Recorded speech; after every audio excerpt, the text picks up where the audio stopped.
Okay.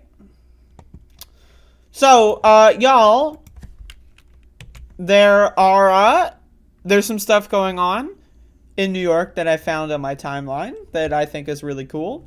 And, so again, it is International Women's Day, and, there's a lot of women participating in this demonstration.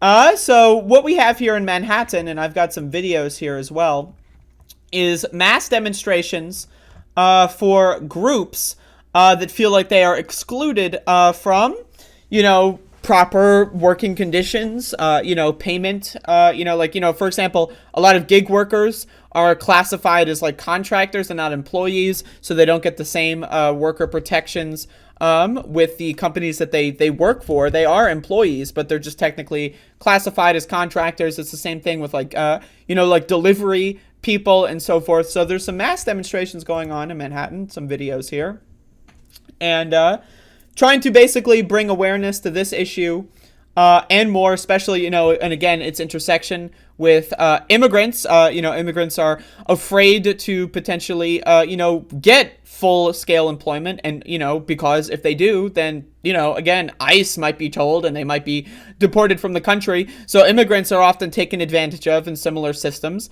And again, it's a big problem. So I saw this in my feed this morning and I want to share it because it's super cool to see this kind of stuff.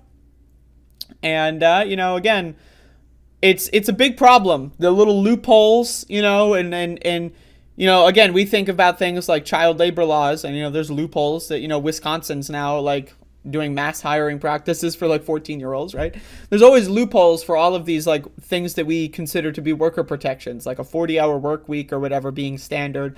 There's always, like, there's employers that will give you 39-hour work weeks, so you don't classify as a full-time worker, right? And that's why we need to expand worker rights in this country. We need to just basically get rid of, like, the gig worker kind of carve-outs. They're full-scale employees, and they need to be treated as such. But again, so we're seeing some cool videos, some cool photos here of them marching through Manhattan, going on the bridges, and bringing awareness to an issue that I think is super cool. So I just wanted to point at that too. Again, International Women's Day. There's a lot of women here, and it's their day, so...